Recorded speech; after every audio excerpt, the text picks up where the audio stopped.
platform created to share interesting stories related to life as a flutist and discovering inspiring content in form of a podcast. You can catch up with us on our Instagram at theflutespace, and you can listen to our episodes on Apple Podcasts, Spotify, Google Podcasts, and YouTube. All these links can be found in our link tree in the description. If you want to support us, you can buy us a coffee on buymeacoffee.com/theflutespace.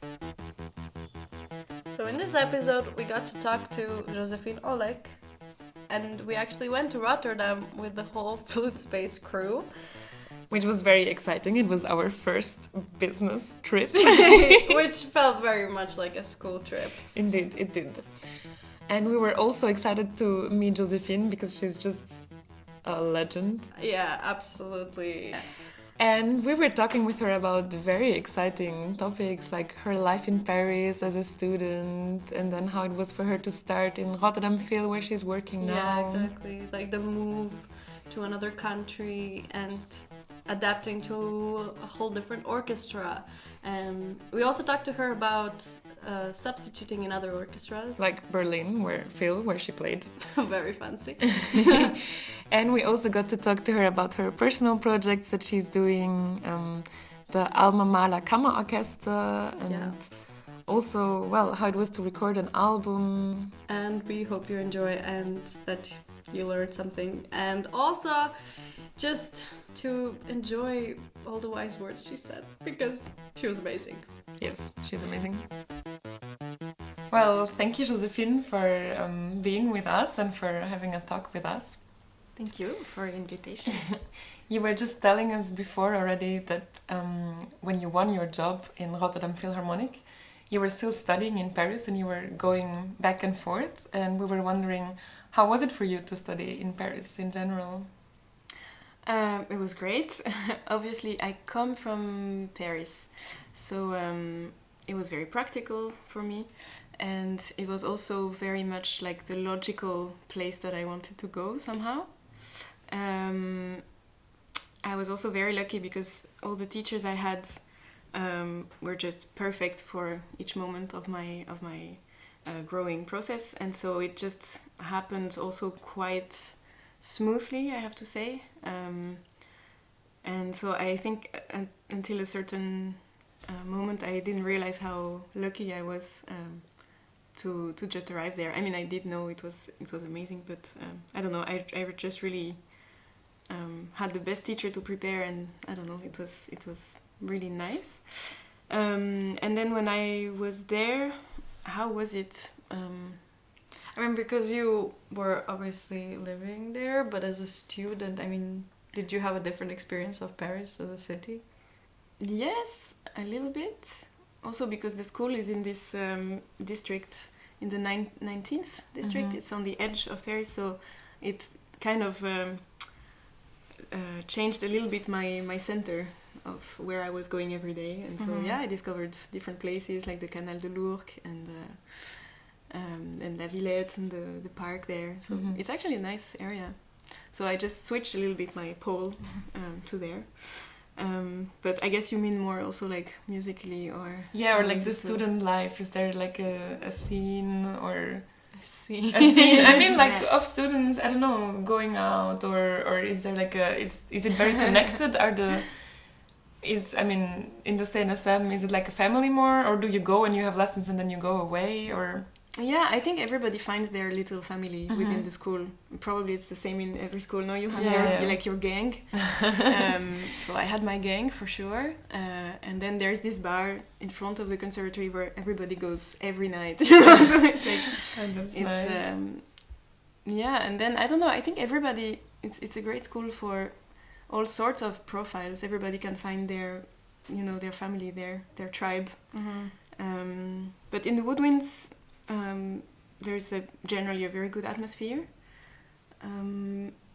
For me, I was 17 when I won the audition to enter, and 18 when I started. So I was quite young compared to like other students who were already pre-professional or already professional even, just like gigging a lot. And so I was not immediately yet in that sphere of gigging into orchestras and. So I just felt For a long time I still felt like a young student there, but I don't know. But there was a great atmosphere, and the flute class there is really, really good atmosphere also. Like Sophie, she makes this nice environment for everyone. So that's super important. And that's very nice to hear, because I think a lot of people would think that in like top schools there's maybe a lot of like fighting, or not fighting, but I don't know, like being competitive. Yeah.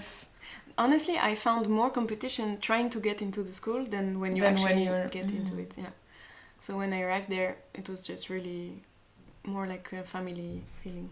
And also, if you're surrounded by people who are already gigging and are working as musicians or on the side or something, it's quite inspiring, and also you get ideas how you can do that as well. Yeah. And what Sophie did with the lessons, and I try to do the same when I teach, is that we got used to having not really group lessons, but you would always have 3 people in the room, because when you booked your lesson, it was, for example, from 9 to 12, and you would listen to everything from these 3 hours. So you just had to say if you wanted to go first or second or third, but you anyway had to stay and listen to other people. And then when you played, 2 other students were listening. That's super cool, because you get used to people listening to you, and also... Yeah. And when you listen to others, then you can also learn a lot from that. Absolutely. Yeah, so many times she was saying something to me and that I thought I understood, and then I heard her say the same thing to another student, and I was like, oh, that's what she means. Then it made like a click. Then it clicks better. And definitely you also get used to, flute is listening to you, so it's a little stress, but also not, like, you sort of get used to it. So it's a good practice to remember we play for people. I don't know, I really liked it. And do you miss it sometimes, your student time in Paris? Yes, I don't miss it in the sense that I don't want to go back there, but it's always refreshing. Like I just went back there to visit the lessons last week, and it's just amazing. I just love this. I love Sophie, and I love the way she teaches, and so it's always inspiring to come back for one day, just listen to the lessons, and get a dose. yeah, like the booster after a few. So during your time in Paris, how do you, and compared to now, well, you're working in the Netherlands, how do you feel about the French school of flute playing? Did you have to change your way of playing when you went outside of France, or not really? Yeah, I didn't have to change it, but I learned more, like, different things. Well, of course I changed it a little bit, actually, but so to define it it's hard to put it into words, but and also it's my experience. It's probably not like the general truth, but I definitely learned, like in Paris, I learned a lot about, obviously, I don't know, being expressive with your sound, about colors, about also a lot of technical things, articulation, sound, like everything was it's just very solid technical base, and also it's very musical. Like it's just a very spontaneous way of making music somehow. And then in Amsterdam, when I did the academy there, and also in GMGO, where we were working with the woodwind coach was Bernard Hendricks. He's the solo oboe of the Zurich Opera, and he worked a lot with Harnoncourt, so from him I learned a lot. And also in Amsterdam, a lot more about an approach a little bit more based on structure, construction, phrasing, harmony. Like legato is not just that you don't articulate the next note, it's just a musical need that the notes need to be connected, and it shows something in the harmony. So all of this I learned abroad. I would say in Paris you had a lot of theory lessons, but in the instrument lessons we didn't have so much this sense of harmony and respect for the urtext and for, I mean, of course they respect the urtext. It's so hard not to generalize, but it's just a little bit this feeling that but the bass you get in Paris, you can take it abroad and then enrich. Expand, exactly. And get a new perspective, which is more while you're using it. Yeah. And you're using it. But also I feel like sound things, I mean, it's very different to play in an orchestra than to play solo, and a lot of things you have to figure out while playing in the orchestra. Yeah. Like you cannot figure it out alone in your practice room somehow. Yeah. So and there's, I would say, here in the Netherlands, there's a great flexibility of styles.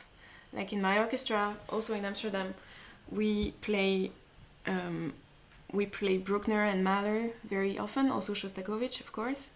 We play French music, we play Brahms, Beethoven, and we play Bach every year for the Matthäus Passion. And there is just this very, I think here it's quite special, like the transformation for all these styles, that there's probably, I don't know, probably styles that we're like, you can always argue that some other orchestra will do it better, but still I think we have a pretty wide range of styles we're comfortable in. And there's an understanding and also sort of really a respectful kind of towards these styles. And and speaking about styles, it's so depending on the taste. I mean, wherever you go, someone will have something to say about Baroque playing or... But what I value also with this is that I feel quite strongly in Rotterdam, for example, that nobody will ever say to a conductor who wants to change something, they won't say, yeah, but here we play it like this. Because we are not there to play like we usually play. We're there to do something new together. That's so nice to not have this like old traditional kind of mindset of like, but here we play it like that. Exactly. And I mean, I don't want to generalize, but that's a bit what you hear sometimes from conductors who say when they come here, oh, it's nice that I can really work on my own my own take on the music, which is a super cool way of like keeping the music fresh and getting a new take on a Beethoven symphony or something. You know, that it's not just a reproduction of something that already exists. Absolutely. It's musical. Well, that sounds like you can be very lucky with the orchestra you're playing in. It sounds super nice what you're telling us. But for sure you also, played in a lot of other orchestras, and we were wondering, how is it for you now that you have your fixed position? If you go to play in other orchestras, is it very different? Do you have to adapt a lot? No, in the end it's never so different. It's the same job, really. I do get sometimes a bit insecure because I've gigged mostly since I have my job. I played with a few other orchestras of that same category, let's say. But somehow there's still this part of me that thinks that I'm not legit to be invited there. So I'm always just a bit nervous and like, but I just don't want to fuck it up. Sorry. So I don't know, but in the end, sometimes I have to remind myself, no, but it's okay. It's the same job you're doing in Rotterdam. It's just a different city. It's just another city. But I wouldn't say there's a big difference in approach. Like, I just do the same job. Well, one of the orchestras you played in was Berlin Philharmonic, and could you tell us about that experience? Yeah, it was last year. What to say? It was again, I was quite nervous, I have to say.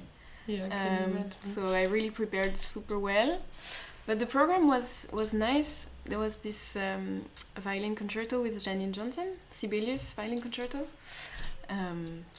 This was super cool. And then we played this symphony, which I didn't know and nobody knows. It's by Ruud Langaert. It's a Danish composer. And then it was just a very massive piece with a lot of tutti, so I had barely any solo, so you could almost never hear me, which was in a way relaxing. I can imagine. No, it was cool. I was really scared because I don't speak German. So I was really scared that there would be, these German people who wouldn't want to speak to me, and it was really not like that. They're really friendly, actually, super friendly. And also the conductor was speaking German, and I realized I understood most of it from speaking Dutch. So it's very similar indeed. Yeah. And in a musical context, I think it's easier to understand.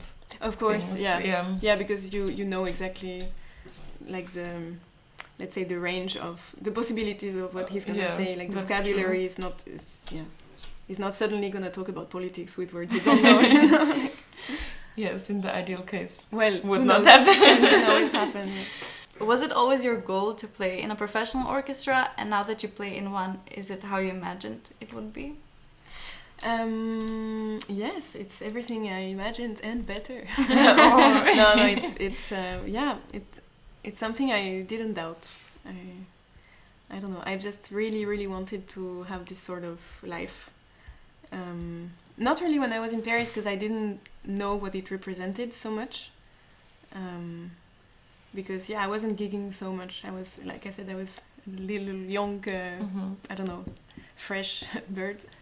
But then I did the GMGO, and this really this was for me a bit, opened a whole new world probably. And then the Concertgebouw Academy, and after this I was just so sure this is what I wanted to do.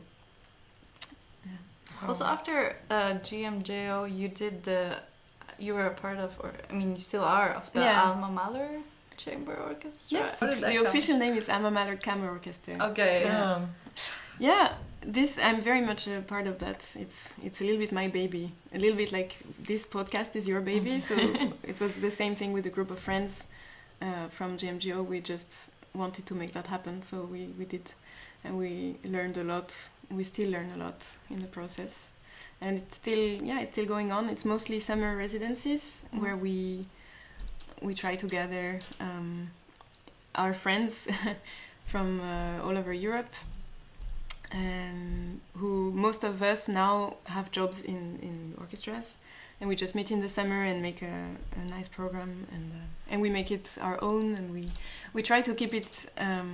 We do keep it very democratic, so it's not like there's one conductor who decides. It's really, the conductor is a friend of ours. He's called Leo McFall, and he's part of the artistic process, but he's not at all in the organization. So we always just check with him when he can be there, and we make it around it. But so basically we just decide everything together. That's a lot of Skypes because we don't live in the same city. We decide everything together. Every year we do a big assembly where we vote on the budget and stuff like that, and just the general direction of the ensemble is we try to keep it really collective, which is great because everybody has a say. So it's a very interesting process. It's very time consuming, and it's been 6 years now. But it's so worth it. Like usually what I have is during the production before residency is just really tiring and really a lot of emails, and then you get there and somehow it all makes sense because all your friends are there, and it's just like it's really always nice. And musically we get to explore also, again, because everybody can speak their minds. Also the conductor Leo here encourages that, so he's always happy when we make suggestions. So it's just, you did a project with dancers, right? Yeah, it was it was called Magicae, The Tribulations of a Sorcerer's Apprentice. This was in 2021. So for this we rehearsed 2 weeks, and 2 weeks, almost 3. And the orchestra was choreographed by a dancer and choreographer called Juliette Raon. So she made us move while playing, so most of the show we had to play by heart, especially the whole Sorcerer's Apprentice we played by heart. Wow. Moving. And so this was just, this is something you cannot do with a traditional orchestra, and it had a fair share of challenges for sure, but you learn a lot also. And it's a fulfilling thing because it's a project, that you were creating.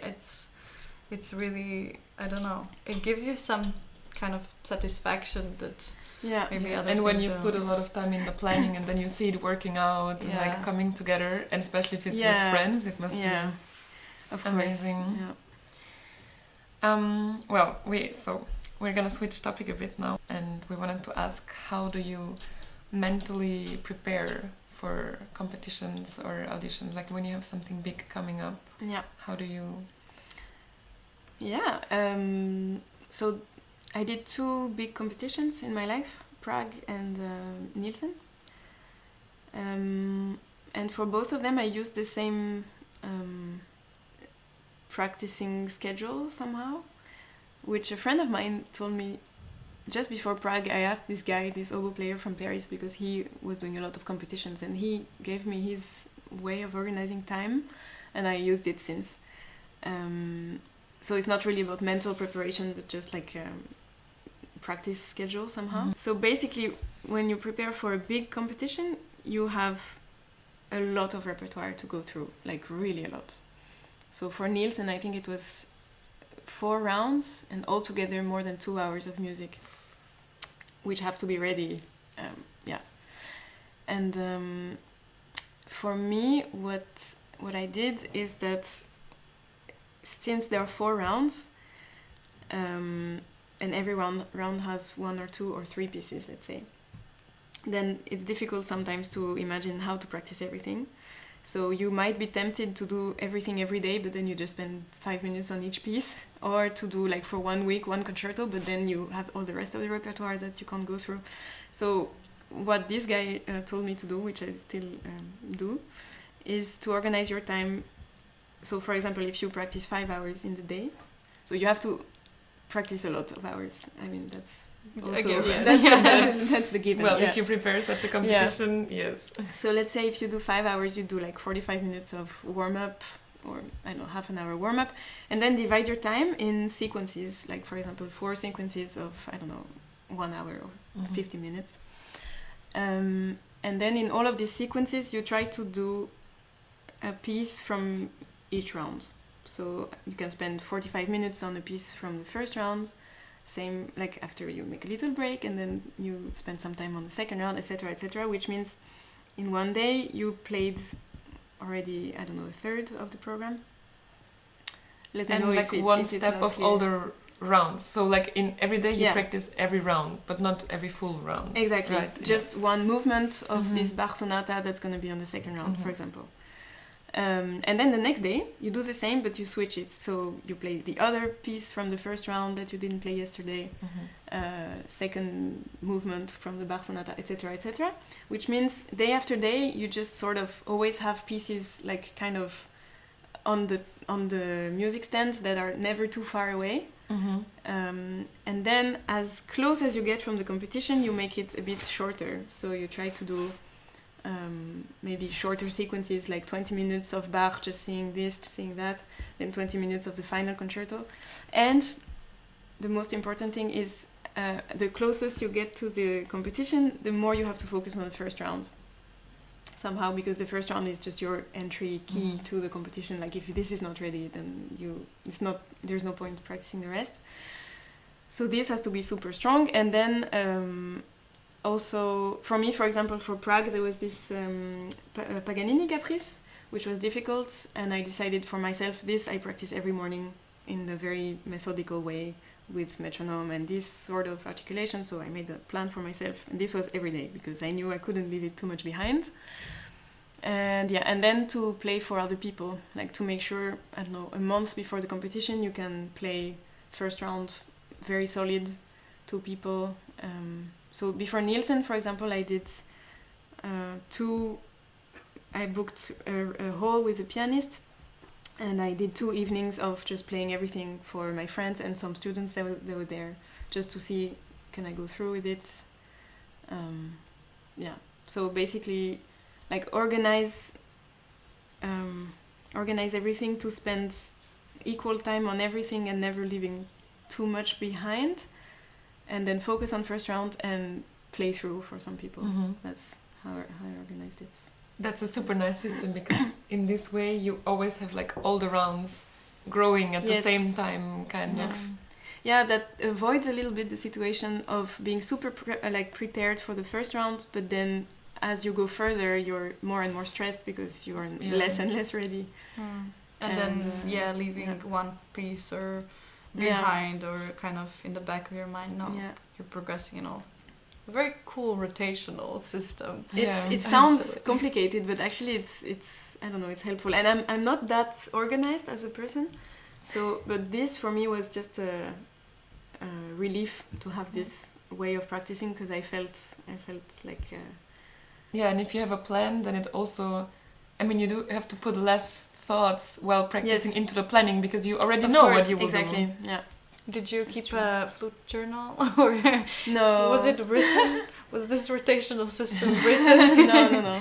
No, I kept it a bit spontaneous, but no. And I did something before Nielsen about mental preparation. So every night before going to sleep, at the time I was with a guy. We're not together anymore, but he was living. We had a long distance relationship, so every night I would call him on the phone. And I would tell him one good thing about my practicing today, and then one thing I want to do tomorrow. So, for example, I don't know, I would say, today I didn't have so much time, I had just half an hour, but I focused on the trills in the S.1 sonata, and I'm happy that I did that, you know. And then tomorrow I want to do this. And so it was just also a way to keep it positive. Yeah. It's actually a part of the positive psychology thing, how, like, sort of gratitude of being thankful for 3 things each day, or just thinking about, oh, actually I'm so glad this one thing happened today. It kind of changes your perspective of the day, of course, because then you can very easily get sucked into like anxiety and what's not ready, and of course many things are not ready. And if you practice, so I mean, if you have such a big repertoire to prepare, you get, and it's for something important, you get full with self-criticism somehow. Because you're so analytical, so that's very nice that at the end of the day you also have to find something like that you were grateful for, and that was good. How different is your approach to the flute playing when you play in chamber music, orchestra, solo?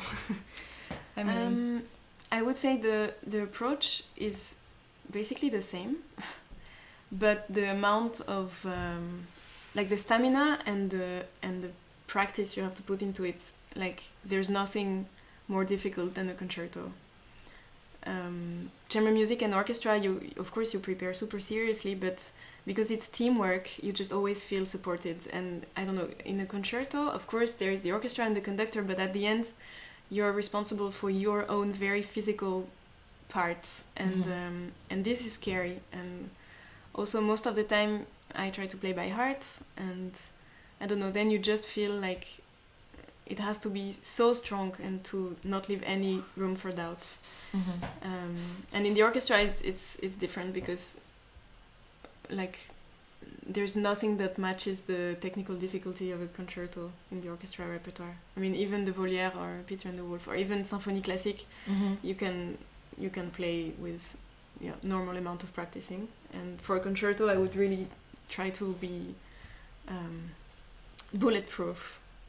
Also for a concerto the spotlight is like all the time on you. There's no relaxing or something, because even if you play something hard in the orchestra, there will come a part where you just melt with the tutti sound, and you can just and even physically you can sort of not relax, but you don't have to play super powerful all the time. Exactly. But then I imagine people who play many concertos, like Pahu, probably for him he feels also more relaxed, because for him it's more his comfort zone. And for me, my comfort zone is more the orchestra, and so when I do play a concerto, it's really something I have to practice a lot and get as solid as possible to feel good doing it.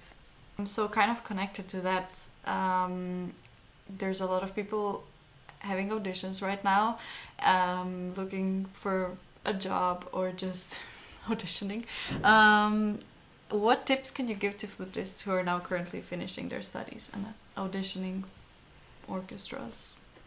Okay, it's gonna sound a bit cliche, but I think like dare to ask yourself what you really want and what is really you. Like for example, if you apply for auditions, dare to ask yourself if you really want that job, because that's like step one. Like, of course, many people just audition for sport, but it's so energy consuming and it can really hurt also your confidence. So if you might get hurt, at least doing for something that you know is worth it. So I would say like just be true to what you really want. And also if you're not doing orchestra but you know, your own projects or developing something, also like be brave enough to decide to say, yeah, this is what I am, this is what I want to show, and be true with your message, because then it's the best chance you give yourself for your message to be convincing and then to be heard and to work. But it's a bit cliche advice. It's like no, but it's good advice, because it's easy to get a bit distracted or to feel expectations from, I don't know, teachers, friends, or what everybody is doing, so you have to do the same. But I think that never works somehow.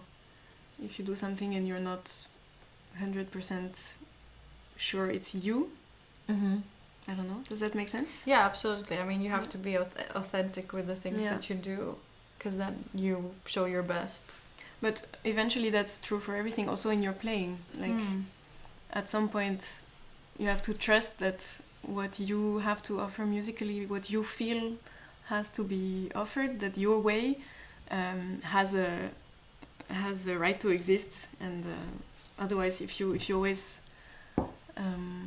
doubt that, or if you try to make it, for example, if you try to play to please the audience because you think they're gonna like this or that, or to please a jury because you think they're gonna like this or that, then I think it's not the right way of perceiving music. No, because you're giving the ball to someone else, but you're the one creating something, so you have to keep it within you.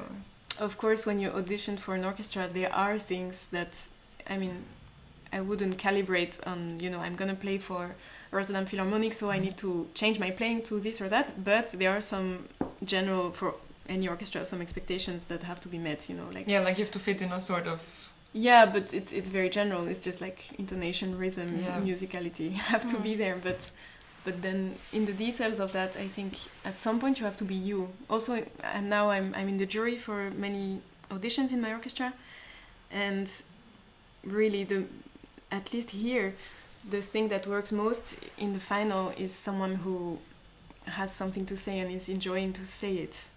It's really, of course, also about technical quality, but at the end what makes you win the job is this little spark. Yes, everything that comes on top of that. Well, talking about that, how do you look for inspiration, or how do you find this little spark that you were just talking about? For me personally, I find it often by meeting people and hearing how they play, not only flutists but different instruments, even singers, not necessarily classical singers, going to museums, watching movies, just anything. I mean, but I would say when you meet people and there's so many different people and they all have things to say, like so many different kinds of musicians, and you can take so much from that. Like, And when someone says something and something clicks in your mind and you're like, I will now include this in, or you find a way to kind of remember these bits, and then you make your own world inside your head with that. It's always nice to talk to people who have like different approaches or like different thinking processes about art and everything. That's true. I was playing for, when I first arrived in Rotterdam, I was sharing a house with some people, and two of them were jazz players, and one of them invited me to play for his CD release concert, and I told him, yeah, fine, but like I don't improvise, I'm not gonna. And he said, yeah, it's fine, I wrote everything down for you, and this was our deal. Like, I would not improvise anything, everything would be written in the score. And then I arrived to this event, and first thing I was super nervous because I didn't know any of the codes, like, do I have to bow or not, or like. And then I arrived and I played my thing, and also it's funny, in the rehearsals he was like, yeah, it's all written down, but I just had like this melody. And then I had to remember, but first there's like this intro, and then somehow you enter when I'll just give a sign to you. And then he did like this little gesture. And I was like, was that a sign? Or was that my cue? And but then it was funny because I told him, I'm super stressed about this. And he was like, but why? I was like, yeah, right. Why, actually? And he said, but don't worry, the people are nice. Like, people are there to enjoy it. I was like, yeah, that's true. Then I don't know why. Like, why do we stress so much? I don't know. So these things, when you meet these people, it's like, yeah, actually, that's what we should do all the time. Also in classical. Especially if you're stressing about things and you're just thinking, oh, is this the right way? Am I doing it? Yeah. And then you meet someone and you're like, well, but this is just a concert. You should enjoy it. And you're like, oh, actually, I think it's like important to remember, like when you yourself go to a concert, you don't listen so critically as when you play a concert. No. So nobody's gonna judge you as hard as you judge yourself, probably. But especially when someone says to you their view of a situation, you're like, wow, okay, great. Yeah. That's true. Well, do you have like especially inspirational people that you met throughout your career? Because we wanted to ask, like, if you could choose the 3 most inspirational people, who would it be? That's a very good question. I mean, it changes. There's always like some new people that you meet and that are going to inspire you at that moment. But I mean, definitely my teachers were huge influence. Also, there's people who are, like, they're not necessarily teachers, but they become mentors, like in a way, or just like a fairy godmother, like Juliette Surel. She was this for me. She's now my colleague in Rotterdam, but we played together when I was 16, and she was doing this project called The Master and the Student, and so we recorded a CD together. And so she wasn't my teacher, but she was just like a fairy godmother. And for me at that time, it was a huge inspiration because she was, this amazing flute, like world-known flutist. She still is, playing lots of, having this career of orchestra plus solo projects. So she inspired me a lot. Of course, Sophie, my teacher in Paris. Also my teacher just before her, Nathalie Rosa. I don't know. Last week I met for the first time Alexei Kosenko, and we played some duets together, and we talked about Baroque music, and so he's my latest inspiration. And he had this collection of flutes from Renaissance to nowadays, and he showed me the evolution. It's just fascinating, and he played on all of them, and they all sounded so incredibly colorful, and each of them with their own personality, and he plays everything like it's nothing. It's amazing to see him or hear him play, how he makes every flute sound so nice. So this was my latest inspirational figure from last week. But you also play a lot of different instruments. What kind of outlet is that for you? I'm not so serious about these other instruments. It's just for fun. But I do have there some guitars, and the thing in the case is an auto harp. That's that's something in between a harp and an accordion, because you have like buttons, and then the buttons are making the chord, so you can just like plug the strings, and the chord is gonna be correct, so you can just enjoy. It's a very cool instrument. How did you find it? Because I never heard about it actually. It's because I'm fan of this singer called Pomme. She's a French singer. Yeah. I'm actually playing with her next year. I'm so happy. Oh, so nice. Just in a small orchestra. She's doing like these big concerts, and they just needed a bunch of classical musicians, and I ended up being one of them. So I'm just gonna be playing behind her, but I'm so happy. That is very cool. Yeah, it's cool. And she plays on that, so this was a gift. And I don't know, during confinement actually, during lockdown, I played a lot of guitar. So what kind of outlet? I would say for me, it's close to meditation, because like you're into your thing, and you don't care about what anybody thinks of it. I'm not doing it to perform. Yeah, you're doing it for yourself. Yeah, I'm just doing it for fun. or to play with my friends, and also because it's instruments I really don't master so well. Then the learning curve is, if you spend 1 week practicing something, then at the end it's really like your progress is really big. So it's super satisfying somehow. Yeah. And I have this now with traverso because I'm trying to learn traverso, and I'm really step 1 beginner, learning the fingerings, and it's just so nice that after 1 or 2 hours of serious practicing, then you feel like you're already That's true. It improving. goes a lot faster. Yeah, I'm also playing traverso just for this kind of just for fun, just to enjoy, and it's nice to see fast progress. Exactly, yeah, because with the flute, only maybe if you practice a new piece, then you can see your progress is going from one day to another, you get more and more comfortable on it. But you're not gonna, at our ages, I mean, I'm a bit older than you, but it's not like my flute curve is a flute learning curve is so impressive anymore. I'm just reaching because now it's small adjustments and small steps, but it's normal if you reach a high level that it goes slower, of course. Exactly, yeah. But yeah. So we saw that you're a part of Interartist Amsterdam. How is it to work with an agency? It's nice, especially, I mean, so basically the idea is that the agency has a network of festivals and programmers and promoters that they can reach out to and offer you. So hopefully you get concerts from them, and also even if you get concerts from just people inviting you directly, they still handle the contract and sometimes the travel. And so the good thing about it is you're not alone negotiating conditions, or even if something goes wrong, you're a team, you're not alone in that. So it's nice for that. How did it come about? I mean, at what point did you get an offer, or? So first I was after I won the Nielsen competition, I together with the prize I got 2 years of management with Nordic Artists Management. So it's an agency based in Copenhagen, and because it was a 2-year contract and they had to take the next winner, so actually they extended me a little bit also because of lockdown, and so many projects were postponed, so it made sense that they would keep following me for this project.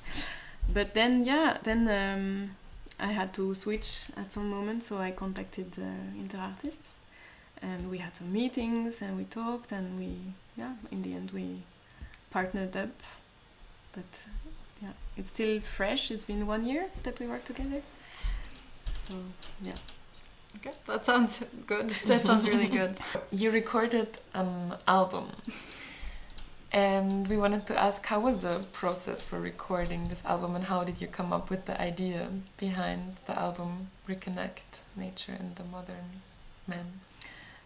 So this idea came actually here in Rotterdam. I got a concert here through the orchestra where I could play what I wanted. It was basically like carte blanche.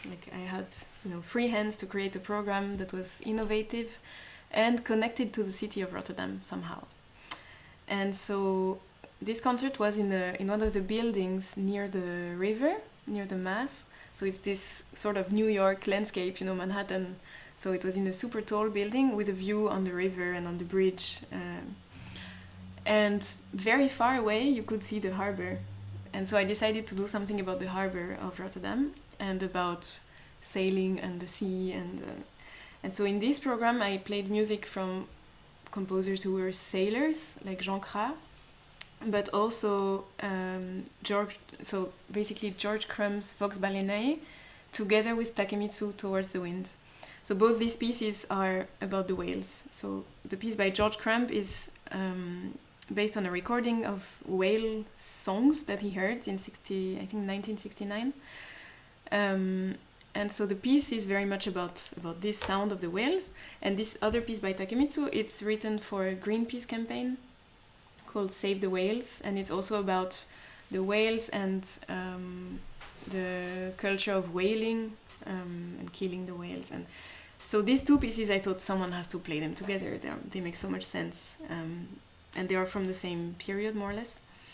And then for this album, the idea was I had to submit a program to be selected to record this album, and then I thought, okay, I'm going to do this with these two pieces and make a program about, I wanted to do something about environmental protection.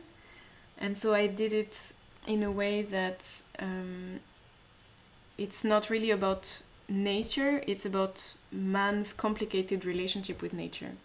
So you have different pieces that represent a little bit how man is sometimes in communion with nature and taking energy from it, and also in a spiritual way that we get when we go, spend some time in nature. Like, I don't think there's many human people that will say, I don't really enjoy, the sun and the sea and like the forest. Yeah. I don't. Maybe they are, but most people love nature and see it as a resourceful, feel good thing. And then, so I wanted to show that in a way we love it, and in another way we're destroying it in all the ways that we know. And so yeah, then in this program there are pieces with electronics that represent a bit like the technology or the transformation of industry, and but pieces about nature, pieces about the whales. So it's a little bit this idea. And then the recording process was cool because so in the end I got selected by this. It's called the Fanny Mendelssohn Förderpreis. It's a German organization that selects every year one musician and their concept for a CD. And so I could bring my friends to record it, and then I got a little bit this feeling. Somehow you really grow when you record a project, because you really find yourself wondering, what is my voice and what I want to leave there, like forever. So it sounds serious, but yeah, it's gonna stay there. So, and someone told me also before recording. I met this musician who records a lot, and I said, do you have a tip for me? And he said, yeah, just be demanding when you record your own CD, because then you have to be proud of it, not only for 2 weeks but for the next 10 years. Like, you have to own it, and in the process of recording, so many things can, like, you have external things, like people will tell you, yeah, but we are out of time, or that, but please, I don't know, we have to move on, or can you change this piece because it's not so, and you have to be like demanding and say, no, but this is what I want to do. So that's a little bit what I try to do. So in the end, I'm very proud of the results of this album. That doesn't mean I would do exactly the same if I had to do it again. Of course, I already grew. It was 3 years ago. So I already sometimes hear the CD and I think, oh, I should have done this or that. But at least I'm happy with the result of this process. Yeah.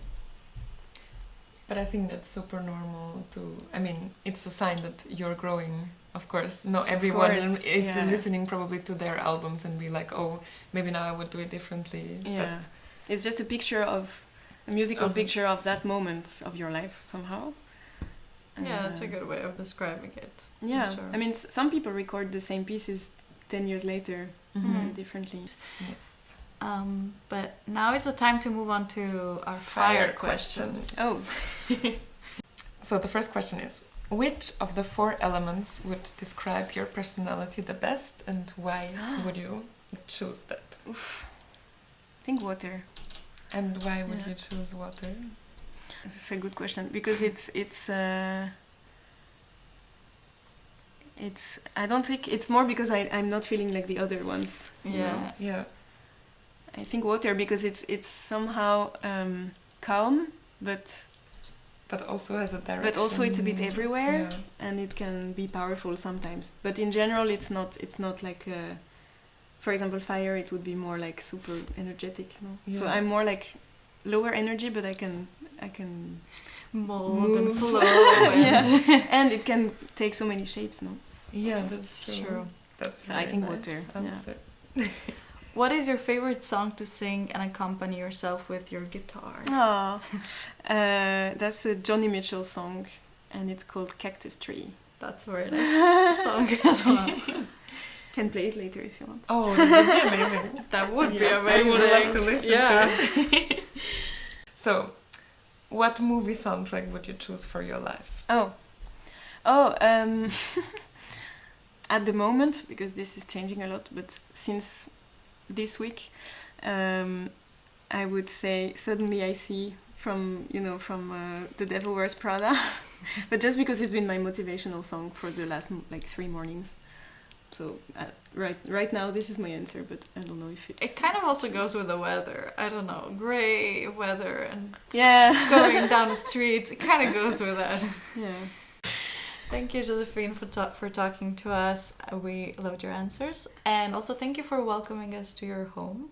You're very welcome. Yeah. Thank you for coming all the way to Rotterdam. And we got very nice coffee. Thank you.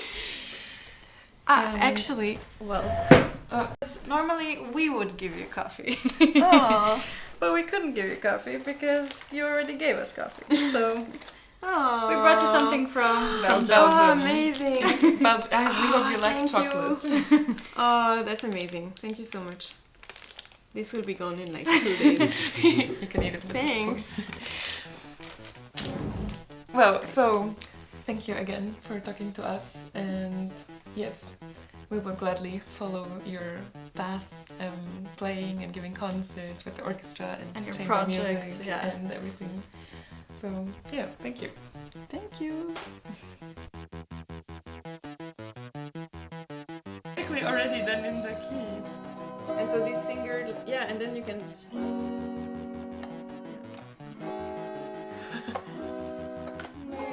Yeah. So, but then you have these people who play American country and they get super virtuoso at plucking the right strings, but I'm just doing That's so nice. But for normal songs to accompany yourself, it's enough. it's hard for dummies.